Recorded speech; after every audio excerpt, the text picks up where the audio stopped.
Okay, guys, the next topic I want to touch upon is Gamescom 2021. Better online than E3? So, what I basically paid attention to was really the Xbox Gamescom stream and also the thing that Jeff Keighley kind of hosted. Yeah, opening night, something. Yeah, Opening night live or something like that. Yeah, that's it. Opening night live. Oh no, or something. I think. But that's really pretty much what I paid attention to.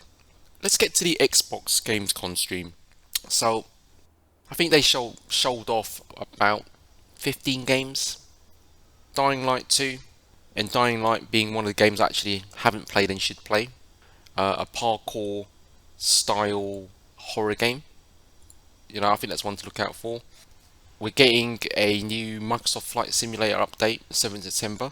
Into the Pit, Age of Empires 4, Wasteland, Cult of the Holy expansion, Sea of Thieves, Borderlands content, so it's more of an expansion, State of Decay 2, Stray Blade, Crusader Kings 3, which is multi-platform, Psychonauts 2, which really did pique my interest. That looked pretty good. Mm-hmm. The Gunk coming out in 2021, which is one of the games they showcased in one of the Xbox events just before release, the Xbox release, and again they showed off a Forza Horizon 5 custom controller. Yeah, from what I could make out. So you know what? As a Gamescom stream goes, really not that interesting. Yeah, really not that interesting as per me. But Psychonauts 2 and maybe Dying Light 2, probably things I paid most attention to. It was kind of a bit of a wet fart from from Microsoft. Yeah, that's pretty much it, wasn't it? And they've just come off the back of their last one, which was really good. The Yeah, E3 one, they were firing all cylinders. It was really well paced, good games, and quite people were very positive. And they've done similar to Gamescom. They've had a couple of wet farts at presentations, right? And it's really weird because they had a number of announcements peppered throughout the couple of days of Gamescom that they didn't put in that showcase, which was really really strange. With for example, Halo being one of them, and we can get into what that was in a bit. But it was strange. yeah. I've got to say why. I mean, obviously we knew Sony wasn't going to turn up, Mm. and obviously they didn't, and it doesn't even look like they're going to even do anything because it's Gamescom. Did Nintendo do anything? I think they had a little bit, but not much. Again, a conversation at the time, but they're in a powerful place, but a strong place. They're also holding their games back for next year when PS5 and Xbox Yeah, have their big titles. Mario Kart being one of them, right? yeah, and God knows what else they've got up their sleeve. But yeah, there's probably not much more to say on that Microsoft one. They did say beforehand that they wouldn't be showing any new games, so they set that expectation, yeah. and yeah, and then that was pretty much it. And I guess in that list of things that you mentioned, the Forza Horizon 5 stuff was quite interesting, and they had almost like another 15-minute gameplay video where they actually showed off some of the starting missions where a couple of vehicles get dropped out of the plane onto the different biomes, and it looks stunning.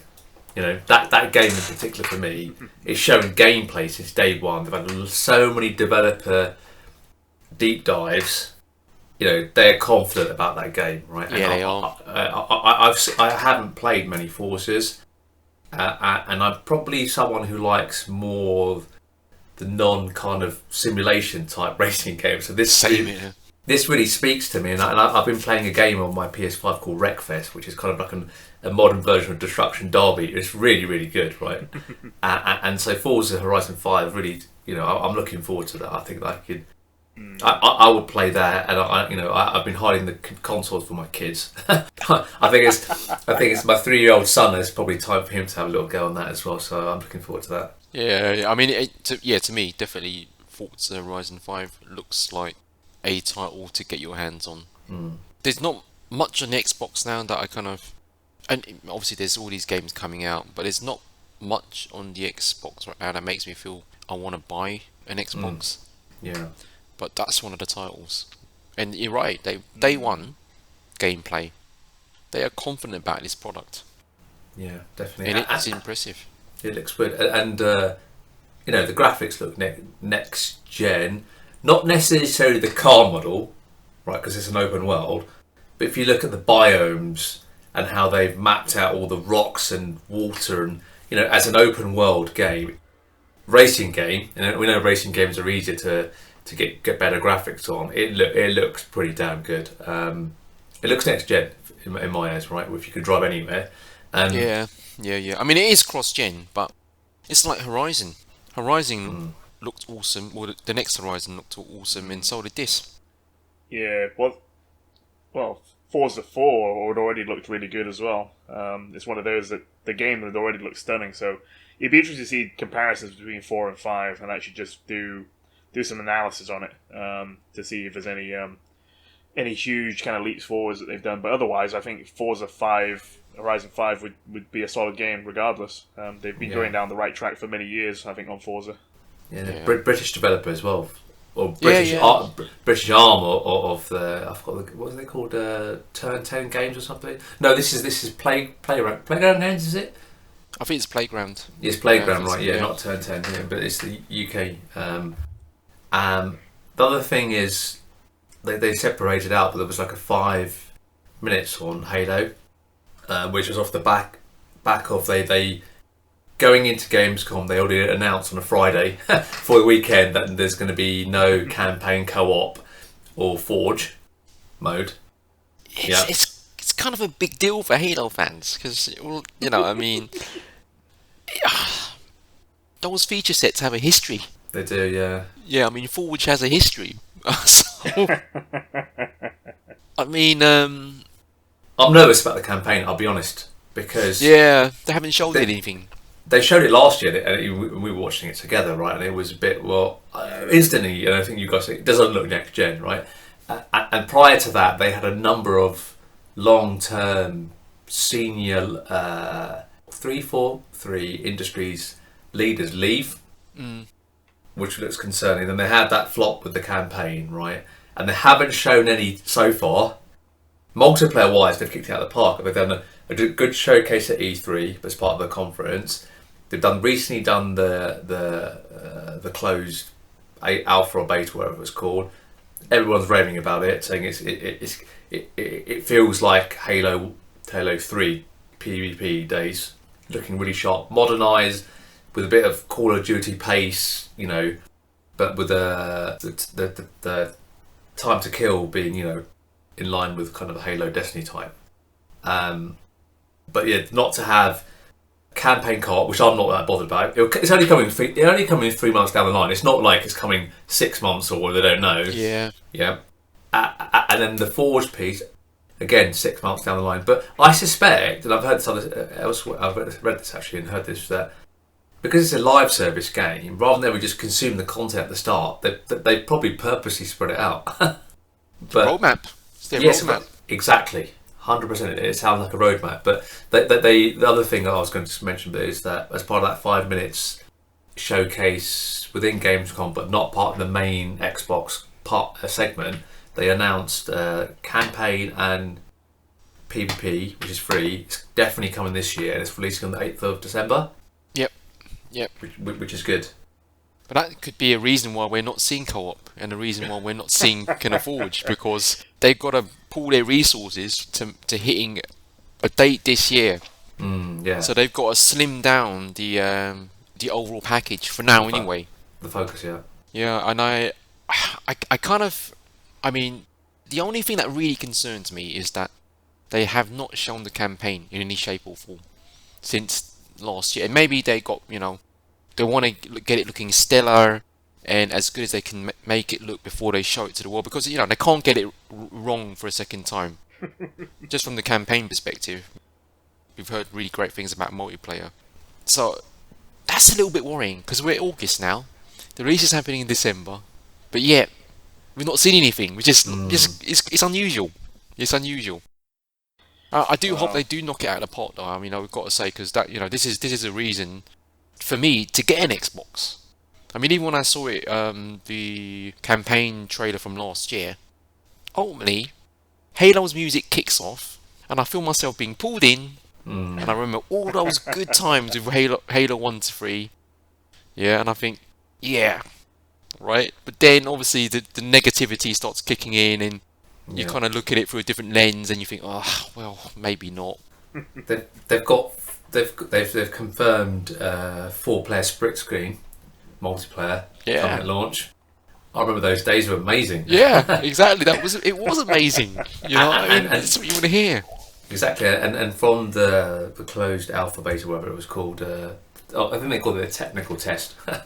um, People are raving about the music, saying it's amazing, and there's people put clips on YouTube where they've just an hour of the title screen music just playing, saying they're just Damn, if they were to get the music wrong in this game, I don't know what I would say about that. It's yeah, just it's kind of like Kojima getting the music wrong in Metal Gear.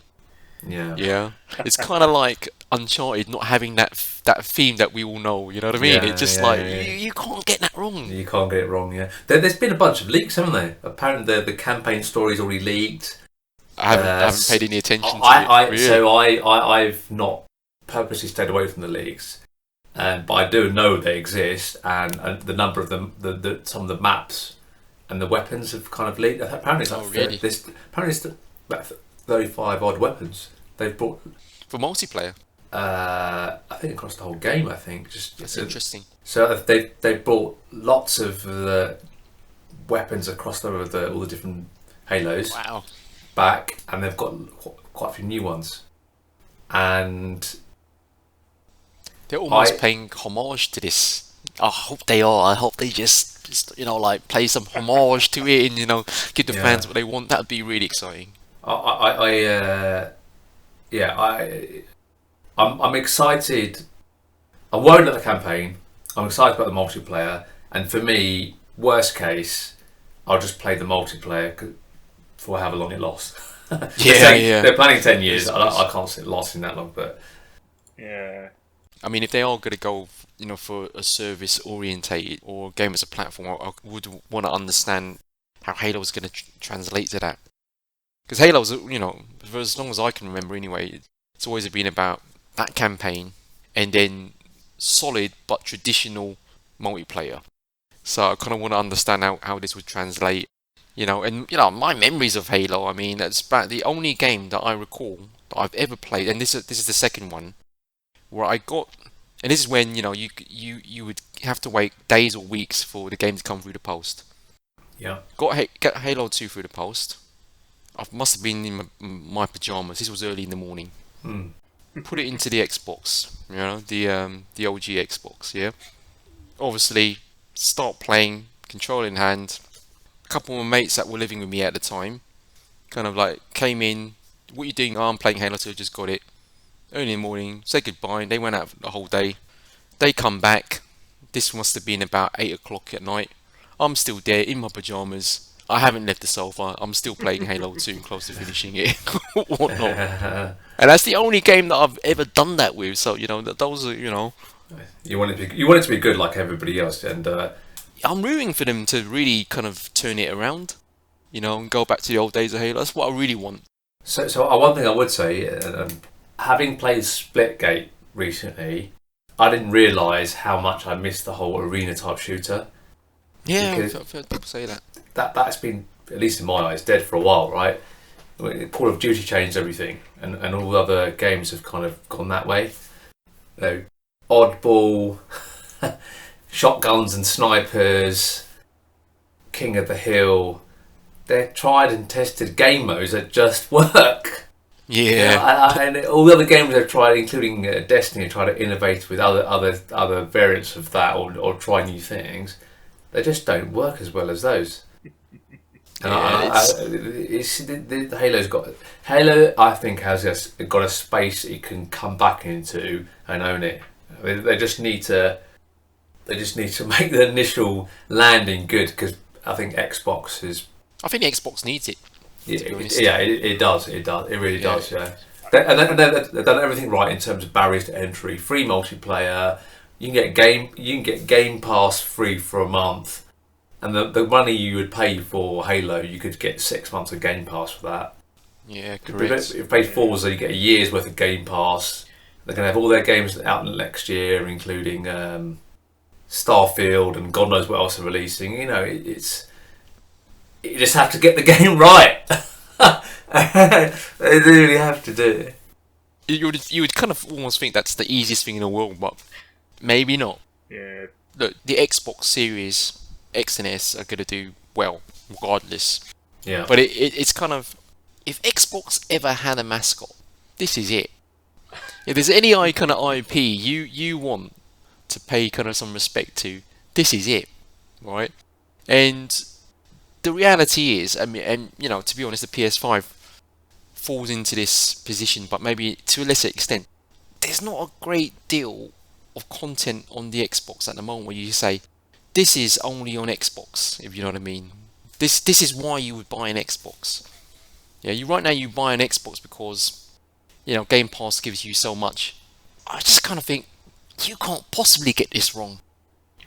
You can't get this wrong. They can't. Yeah. Like I said, I bought a PS5 and Xbox Series X in the space of 1 week. Yeah. Other than trying Warzone on my Xbox, it's now going to sit there for 6 months, or less than 6 months, until December before I actually even use it. I'm going to have to turn it on because of its design. The dust goes straight into the top, goes straight into it. I'm sure it'll get blown out because it's got a huge fan facing upwards. But I definitely put something on top of it whilst you're not using it. Yeah, that would probably be a thing. Definitely. I think it's probably a good call. Yeah, but yeah, I desperately want them not to F it up. I mean, I think I'm just going to get Game Pass whenever it's due, whenever it's out. I'm interested to see how it's going to port actually to PC, because I remember my kind of Halo journey was actually started on the PC from it, so I didn't ever actually play it on the Xbox originally. So Right. I'm actually interested in what the sort of keyboard and mouse port is going to be like, and see how that's going to be. Yeah, like I said, like all first-person shooters on consoles before Halo came along weren't good. They just were not good. And Halo kind of changed all of that. You can have a good first-person shooter on consoles. Not only can it be good, but it can be amazing. So, you know. I would actually go as far as saying that I personally don't like the feel of a mouse and keyboard compared to a controller. When you add the immersion of Rumble in there, I just think it with a tight. And I know you can plug the controller into the PC now, so it is slightly different. But I just ease of use, access, friends being on there, less sweaty compared to PC, less cheating going on as well. Well, all that's changing. For me, just like you said, I've got that heritage of playing that type of game, and I look forward to that path going forward. I think, yeah. Yeah, and I mean, Halo made kind of first-person shooters on consoles viable. Yeah, That's exactly. what it comes down to. Yeah, And we really got to stop the Halo love, you know, because it's turning into just a topic just about Halo, which I love. But so let's just move on in terms of Gamescom. I mean, so look, I think we agreed Xbox's Gamescom stream was a bit lukewarm, you know, nothing to be excited about. Certainly didn't continue on the trend from the E3 stream, which I think they kind of did extremely well. Getting on to what was for me the main meat of Gamescom content was this ONL, you know, opening night live with Jeff Keighley. Love him or hate him, you know, he's kind of a video games kind of figurehead now, ambassador. Yeah, I think that's a good word to give old kind of like Jeff. You know, he's an ambassador. And to be honest, looking at my list of games that I kind of saw in, you know, ONL, quite substantial. I mean, it looks to be about 30 games here. But, you know, I'll just kind of go from top to bottom. And let's just kind of pick out really what I think were some of the more noteworthy games, and maybe kind of talk around them. The first thing we saw really was a return of Saints Row, and it looks a little bit like a reboot.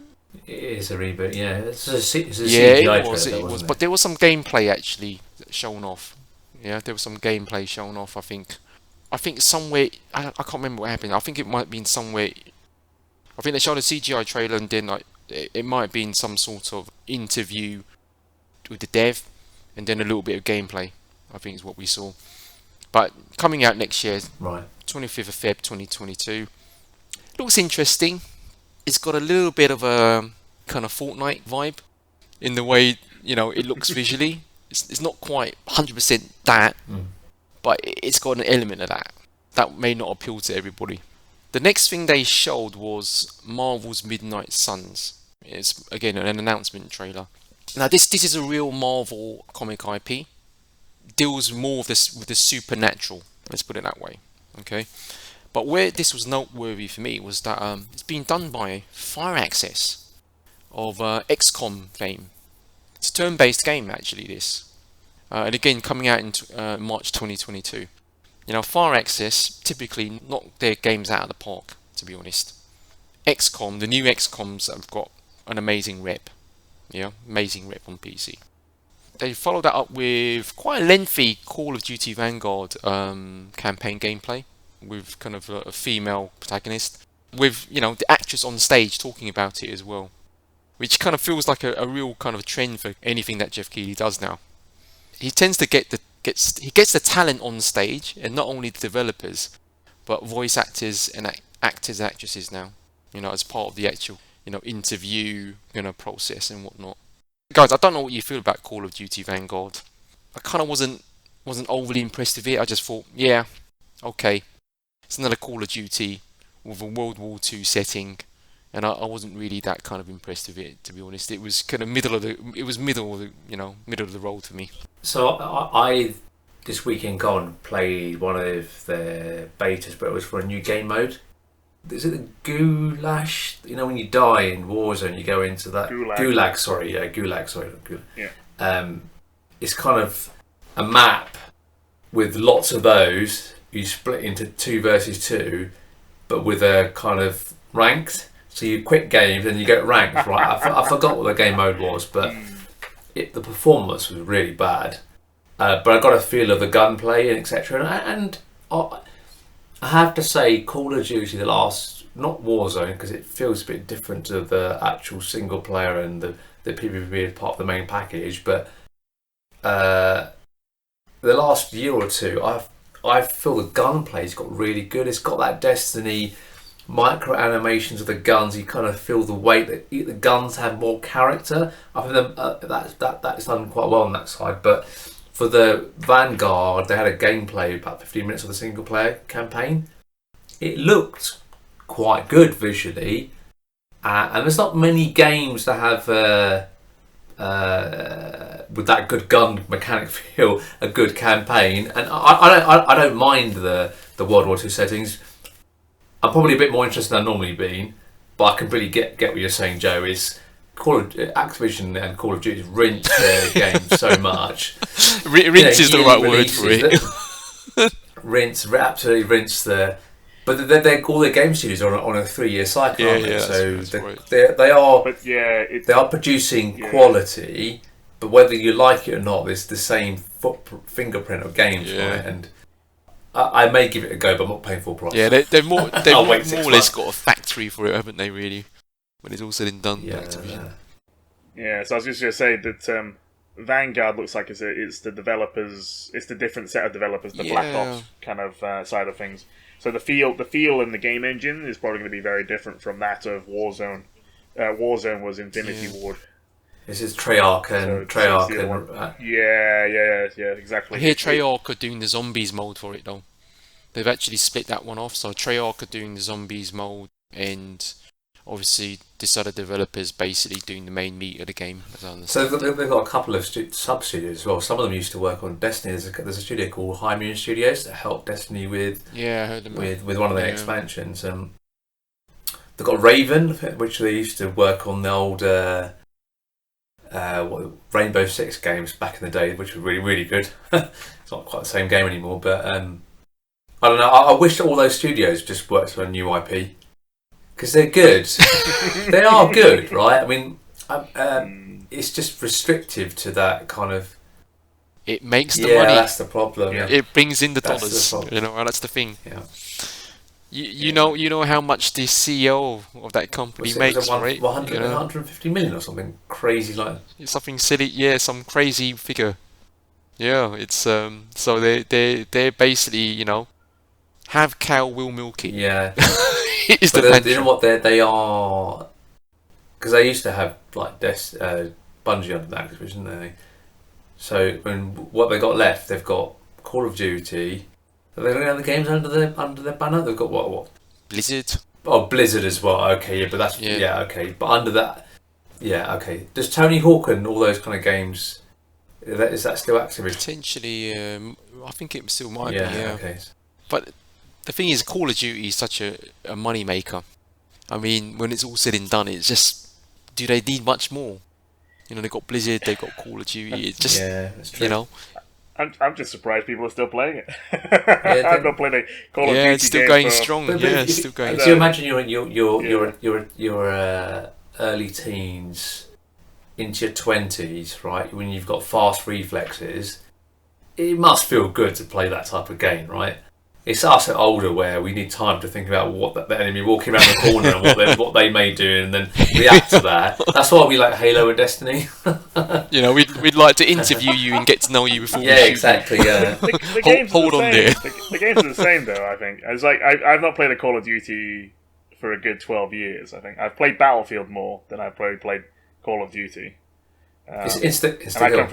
come from the yeah. It's insta kill. Yeah, go on. I was just going to say, sorry to cut across you, Al, but it's insta kill. Well, yeah. But it's only, but that's probably how it should feel like if it was. I don't know. It's a couple of bullets and you're kind of down. Yeah. It's rather than a sponge. Yeah, So, overshield, yeah, like you get in other games, yeah. yeah. Did you guys, sorry, Joe, I know you're going to go through other games. Have you guys got any thoughts on, is it Eden Ring, is it called? Elden Ring. Elden Ring, sorry, Elden Ring, and there's Yeah, from Software, and there's Deathloop as well, which I thought was from Arcane, which looks quite interesting. Yeah, I think people have been kind of really looking forward, and certainly for more information about Elden Ring. And I think now that Gamescom has obviously happened, they're getting a lot more information. What I understand about Elden Ring, it's going to be basically very From Software like, so Demon Souls in the like. That's won't be a surprise, I think. But I kind of saw one kind of headline saying that it was going to be very much like Breath of the Wild as well, with some elements of that. That'll be interesting, but I don't know too much about it. I haven't been following it in any kind of detail. On Deathloop, there's a lot of people really, really looking forward to that. And it's an Arcane game. Arcane have got a really great rep.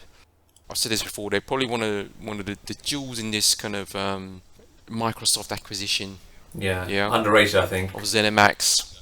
Yeah, and personally, I'm not that excited about it. But I think for me, it's just the setting, and it's just the look of the game. If it had a bigger kind of fantasy or sci-fi art direction to it, I'd probably be a bit more invested in. Yeah, I'm the same. I don't like that. I don't know what to call it, but kind of post-apocalyptic, but stuck in a time warp from the 1960s type. Yeah, that's what it is. I'm not a fan of like Fallout, and those type of game. It's the setting. You're right. It's the same for me. I don't particularly like it, but I this has made me more interested in what the other games that Arcane have got out from the past, which I haven't played. Dishonored exactly has been an example. I want to go back and play these games, but I'll play when I get the Game Pass. I'll go back and play those. Yeah, Dishonored is excellent. You got to jump into that if you haven't. It just feels. I mean, a lot of the games just feel extremely deep from a gameplay perspective. I mean, that's what I would say about Arcane. But yeah, I mean, look, it's Deathloop's going to be one of the few basically exclusives for PlayStation 5 when it comes out. So there's going to be people kind of like thirsting for it. Yeah, exactly. But it's They're owned by Microsoft. Yeah, well, yeah. Well, MLB was basically developed by Sony. Yeah. Confusing landscape at the moment. But moving on to what we had in ONL. Halo, we've talked about, comes out 8th of December, multiplayer and campaign. Cult of the Lamb, from the people who gave us Hotline Miami, looked interesting. Had a very kind of indie look to it. I think one game that really stuck out was this thing called Midnight Fight Express. So it's, in my view, it's kind of an overhead, very kind of stylistic beat 'em up, like the old school kind of Double Dragon and Final Fight style games. Obviously had a bit more to it, but I think the thing that got me interested is that it's been done by one developer in Poland. One developer. And you know what, if this is the work of one developer, it looks super stellar. There's also a new Teenage Mutant Ninja Turtle game. And for obviously for the guys who kind of like been gaming as long as I have, that's a nice blast from the past. Super Monkey Ball makes a comeback. Splitgate you talked about, which is a free to play. Yeah. So they've got some sort of season 0 thing kicking off. I'm not really sure what that's about. But as you said, it's an FPS with portals, as much as I can understand it. Riders of the Republic also kind of looks quite interesting. And I think we know that Ubisoft have been trying to get into kind of services. Yeah, I think they want to get more and more into that. And this thing is out and out gaming as a service, gaming as a platform. But what the vibe I got from this, I don't know if you guys remember the... I played it. Have you? Yeah, because the beta was out last weekend. I signed up to it because I love extreme sports. Yeah. Right. And I didn't like the beta, right? Mm-hmm. And I'll tell you why in a second, but it's been raved about by quite a few people. Even Skill Up was saying it was really good, being one of the folks that we mentioned earlier. But frame rate is terrible. It's got the same problems Steep has got, because it's built on the same kind of same engine or whatever you want to call it. Because it's basically clunky animations. It's a classic Ubisoft game where it's got really good elements, like you start off by doing the BMX, right, first person view, and some of it feels good, but it's got clunky bits in it, and clunky animations, and it's clunky when you're in the base world, and the frame rate's a bit all over the place. And I've tried the BMX mountain bike, sorry. Then I've tried then it moves you on to doing the kind of jetpack. That frame rate was okay in that, and then I went to the snowboarding, and I love snowboarding, right? And that just felt off. Really? Yeah, and so I basically just deleted it after. I thought I'm not wasting my time. You think some of this stuff is fixable? Is it fixable, or is it just gone too far now, and this is the way? I don't think it's not good enough for me, because they had NPCs just moving around on the map, right? And it was. I mean, I played it on the PS5, right? It looks gorgeous in some aspects, and then doesn't look. Yeah. And that's for me. That's Ubisoft have always been like that. This is, I don't know whether they call it. I don't know. I had to describe it right without saying something that's going to annoy people or offend. But half baked or something. Yeah, there's always like a little bit half baked in terms of graphics, and some of it looked next gen, some of it looked didn't. And frame rate, I've always found with Ubisoft games are not great. I mean, there's what's that other game that you like, Alex? Division. Division, that runs well, but I don't know, Ubisoft for me, I've just never liked them as a studio. And anyway, that game, I just to summarise what I was saying, I was not impressed with that. That's a shame, I mean, because I like you, I've heard good things about it. Obviously, I hadn't touched the beta or anything like that. For me, I just kind of like, I don't know if you guys, do you remember SSX?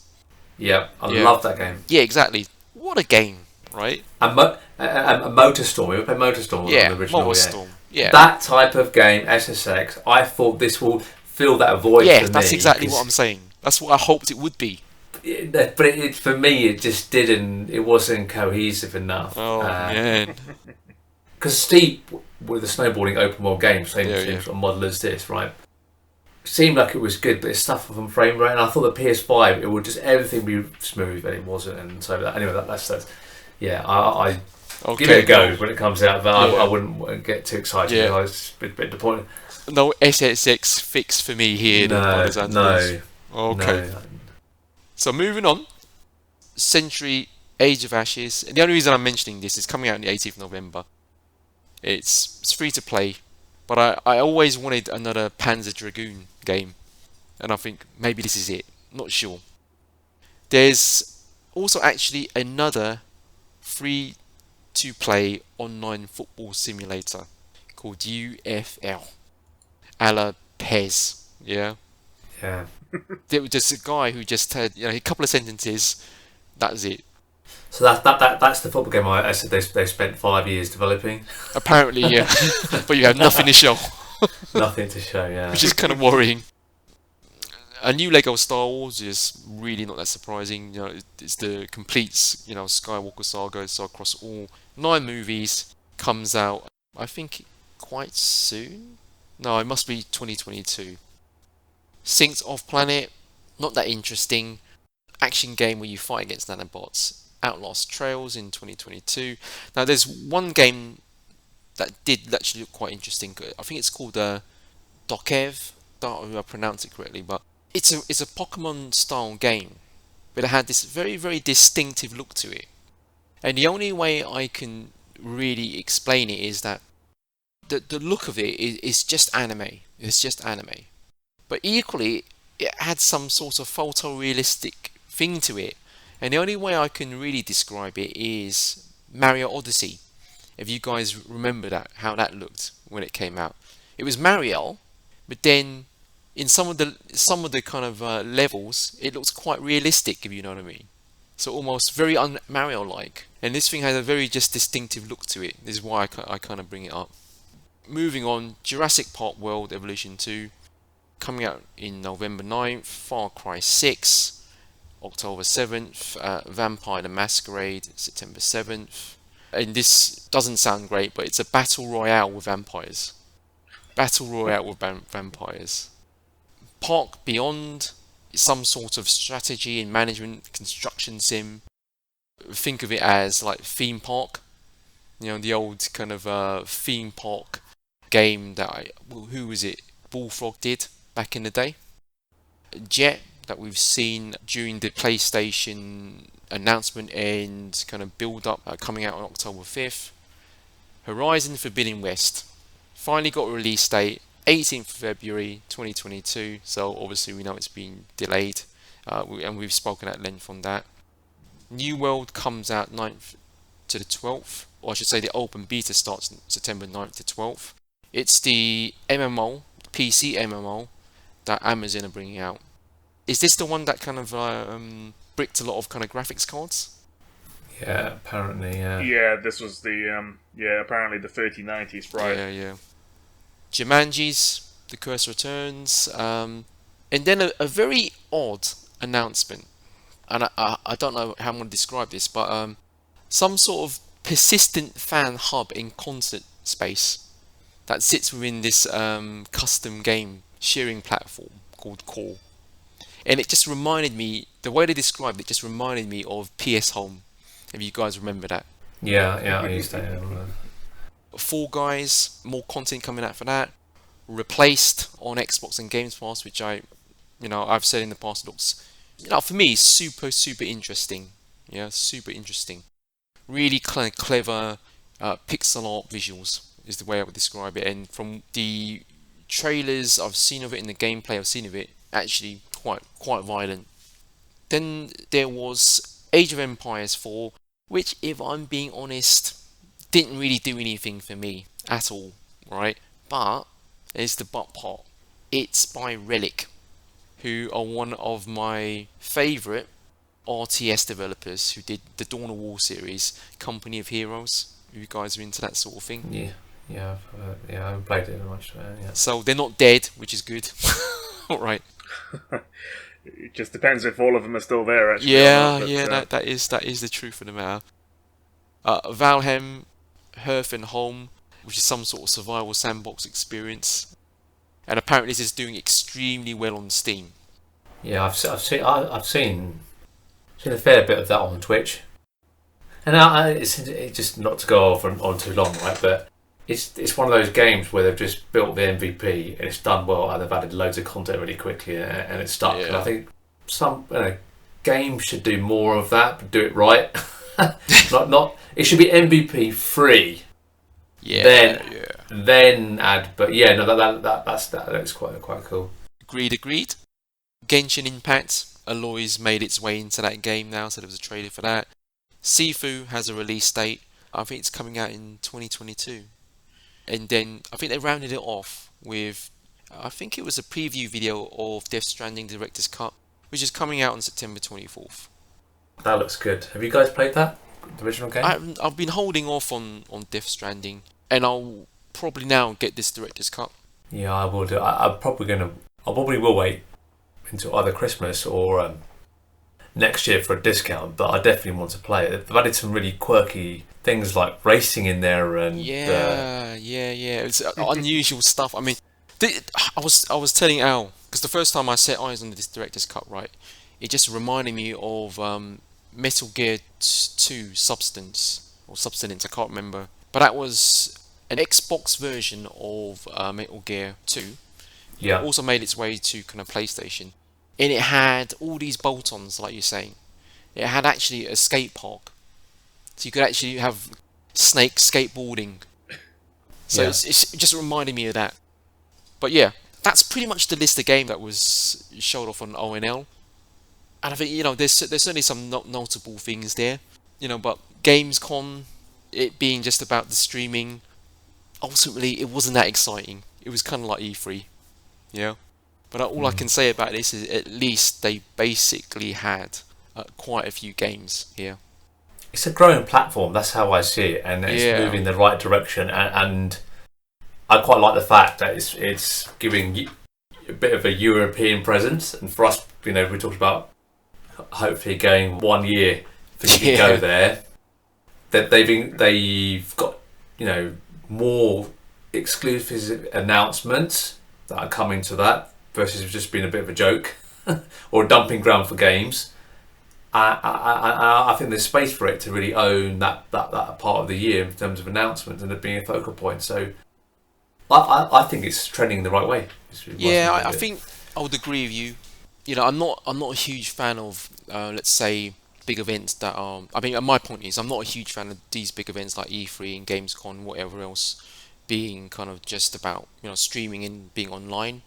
I think there's a lot of value in going to these obviously things in person. There's a lot more excitement.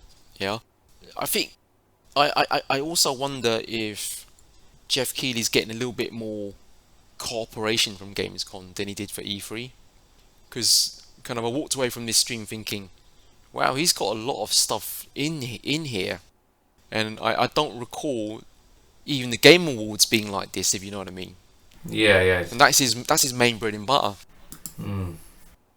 So that was quite interesting. The one thing I really didn't like about the stream is just this whole game of the show type of award thing they were doing.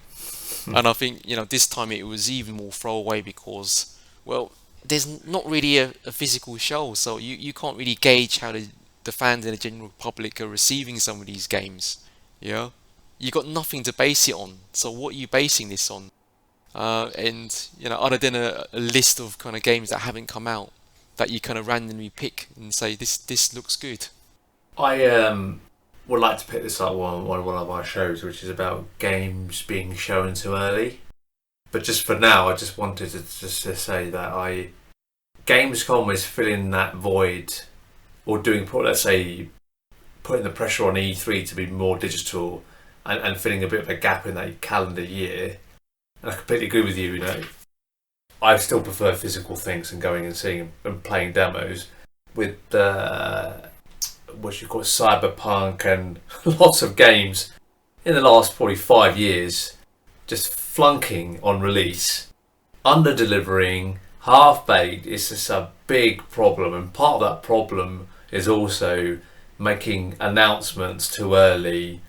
And this thing that you're talking about, which is giving awards for, it doesn't work for me. And I think, yeah, and yeah, we'll save it for another time. But I really would like to explore where those pressures are going to change how developers announce games, the news cycle, and how that may impact the shows and how they connect with the consumer. I think that's all very interesting. Yeah, and it's you don't want it to turn into a culture where it's more important to hit a date than to kind of really focus on the quality of the product. That's the thing. It's like a checkpoint almost, just to say you've hit your kind of like your mark. Yeah, and I think ultimately, well, let's try not to go into it too much, but consumers will just vote with their wallet eventually. I do wonder. That's where I disagree. In theory, that sounds right, but I think we don't know. As a community, we don't. We do on this call, but the community doesn't. I think people learn. I'm not sure they're learning quickly enough. Yeah, I don't think I would say. I mean, this is going to sound kind of ageist, wherever, but the youngsters that don't. In the same way, when we were in our 20s, we had the generation before saying, you guys are just off the rails compared to how we were, and we did X, Y, and Z. We're in that same position now when we're looking at the next generation, thinking you guys are completely off the rails. Yeah, there's a little bit of that. and this is one of those topics where they'll just keep throwing money at Call of Duty, even though it's the same stuff packaged again or whatever. But it's not only games, software, guys. You see it in the hardware level as well. I mean, these GPUs and CPUs were so expensive, but yet they're still selling out. Yeah. So it's like, are we really voting with our wallets here? Yeah. Or are we just victims of marketing and whatever else? I don't know. But yeah, you're right. It's definitely a subject that we've got to kind of dive into, because it's it's a software and a hardware topic in my view anyway. Yeah. But guys, look, that was the list of games that we obviously saw in ONL. To Jay's point, yeah, we do need a European presence, no doubt about that. And you know what? We probably do need competing shows or conventions or whatnot. Yeah, to basically go up against the E3s of the world, if you want to call it that. We need more. We need more of this. We need festivals for gamers, which I think Gamescom do a bit more of than E3. We want all that good stuff. We can do away with the kind of Game of the Show awards completely, if possible. You know what I mean? But was Gamescom better than E3 online? Yeah, I think for me marginally. And I'm just kind of going back to kind of like what I saw in Jeff Keighley's kind of stream. Obviously for E3 we had much better representation from the platform holders like Microsoft and Nintendo. But that's my view of things anyway. The only difference I would say to you, what you've just said, is I still preferred E3 news cycle compared to Gamescom, but Gamescom's moving in the right direction, so definitely.